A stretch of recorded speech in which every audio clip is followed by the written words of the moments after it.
Hello बच्चों, welcome back to my channel mission IIT JEE. आज हमारे पास है 2009 का डिफरेंशिएशन का एडवांस लेवल का प्रॉब्लम। इसमें क्या बोल रखा है, if f is an invertible function such that f of x equals to x to the power 3 plus e to the power x by 2 and gx is the inverse function of f for all x, then find the value of g dash 1। देखने में तो ये बहुत simple सा problem लगता है, लेकिन इसमें जो टेक्निकलिटी यूज कर रखी है वो है फंक्शन की टेक्निकलिटी। तो खैर प्रॉब्लम को करना स्टार्ट करते हैं। इजी ही है, बस हमें थोड़ा समझ के इस प्रॉब्लम को करना है। हमने सबसे पहले जो हमें फंक्शन दे रखा है उसको हमने लिख लिया, that is f x equals to x to the power 3 plus e to the power x by 2। ये तो हमारे लिए एक फंक्शन हो गया। उसके अलावा जी एक्स भी हमें बता रखा है, क्या है, एफ इनवर्स एक्स। इसको अगर हम थोड़ा रीअरेंज कर लेते हैं तो हमें इसको ऐसा भी बोल सकते हैं, f of g of x equals to x. और क्योंकि इन्वर्टिबल फंक्शन बोल रखा है तो यहां पर हम देख पाएंगे कि ये जो जी एक्स है इसके अंदर हम थोड़ा सा रीअरेंजमेंट कर सकते हैं। इसको हम ऐसे भी लिख सकते हैं, इसको हम थोड़ा रीअरेंज भी कर सकते हैं। कैसे?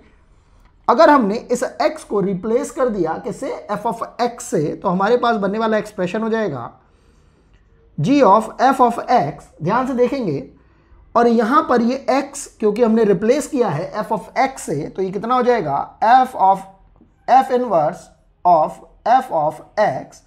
तो हम ध्यान से देख पाएंगे इन्वर्टिबल फंक्शन है तो ऑब्वियसली f इनवर्स f से रिप्लेस होकर हमें कितनी वैल्यू दे देगा, x। तो हमारे पास एक्सप्रेशन बन के आ रहा है g of f of x equals to x। इतना ये हमारे पास आ रहा है। एक एक्सप्रेशन ये है, एक एक्सप्रेशन ये है और एक एक्सप्रेशन ये भी है हमारे पास। तो हम चाहे तो इसे इक्वेशन नंबर 1 बोल सकते हैं, और क्योंकि इससे कन्वर्ट करके तो हमने इस इक्वेशन को लेकर आए थे, इसको इक्वेशन नंबर 2 बोल देते हैं। और इसको सिंप्लीफाई करके हमने यहाँ पर ये एक और इक्वेशन को बनाया था, इसको हमने इक्वेशन नंबर 3 बोल दिया अभी के लिए। अब ये 3 रिजल्ट है हमारे पास। इन तीनों ही रिजल्ट्स को यूज करके हमें किसकी वैल्यू निकालनी है, एक्चुअल में g डैश 1 की। तो हम देख रहे हैं कि हमारे पास ये एक्सप्रेशन आ रहा है।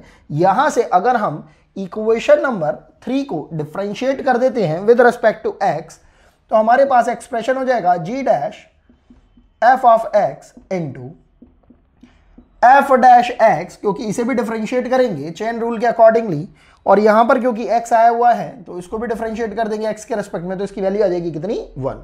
अब क्योंकि हमें g डैश 1 की वैल्यू निकालनी है तो बेसिकली हम क्या बोल रहे हैं, g dash f of x equal to, और जो भी हमारे पास बचा हुआ है वो हमने 1 के अपॉन में भेज दिया है।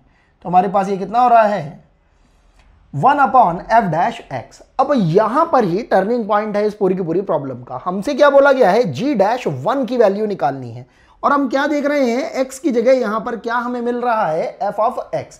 तो एक्चुअल में हम क्या बोलना चाह रहे हैं, थोड़ा सा सोच समझने की जरूरत है यहां पर, कि f ऑफ x की वैल्यू कितनी आनी चाहिए, 1, तभी हम g डैश 1 की वैल्यू को कैलकुलेट कर पाएंगे। तो हमने f ऑफ x की वैल्यू 1 को कैलकुलेट करने के लिए सोचा। यहां पर ये सोचने वाला जो पार्ट है यही सबसे ज्यादा इंपॉर्टेंट है कि f ऑफ x की वैल्यू 1 यहां पर कब आ पाएगी। अगर आप ध्यान से देखो, हम डायरेक्टली भी सोच पा रहे हैं कि अगर x की वैल्यू हम 0 पुट कर दें, अगर x की वैल्यू अगर हम 0 पुट कर दें इस f ऑफ x में, तो हमारे पास इसकी वैल्यू कितनी आ रही है, यहां से 0, और यहां पर 0 पुट, यहां पर जब ये 0 पुट कर देंगे तो e टू द पावर 0/2 मतलब 0 ही रहा, और किसी भी क्वांटिटी की पावर अगर 0 कर देते हैं 0 को छोड़कर, तो उसकी वैल्यू कितनी हो जाती है, 1। तो यहां से वैल्यू हमारे पास आ रही है 1। बस यही इस पूरी की पूरी प्रॉब्लम का टर्निंग पॉइंट है। तो हमारे पास यहां पर f ऑफ x की वैल्यू जो 1 आ रही है वो किस x पर आ रही है, x इक्वल्स टू 0 पर, और उस वैल्यू को हम कहां पर पुट कर रहे हैं, यहां पर। तो ये कितना हो रहा है हमारे पास, g dash 1 equals to 1 upon f dash. हम ध्यान देंगे कि हमें g डैश 1 की वैल्यू निकालनी है। इस 1 की वैल्यू को लाने के लिए f ऑफ x की वैल्यू को हमें बेसिकली कितना लाना पड़ा है, 1। और ये f ऑफ x की वैल्यू जब हम 1 लेकर आ रहे हैं वो किस x की वैल्यू के लिए आ रही है, 1 वैल्यू f ऑफ x की, x इक्वल्स टू 0 पर। तो एक्चुअल में यहां पर ये जो x है उसको हमें वैल्यू 1 ना रख के कितनी रखनी पड़ रही है, 0। ये इस पूरी की पूरी एडवांस की प्रॉब्लम का टर्निंग पॉइंट है। जो बच्चा इस पर्टिकुलर टेक्निक को, टेक्निकलिटी को समझ गया वो इस प्रॉब्लम को बहुत इजीली कर पाता है। तो यहां पर ही हमारे पास f डैश 0 हो जाता है। तो f डैश 0 निकालने से पहले हमें सबसे पहले f डैश x भी निकालना पड़ेगा।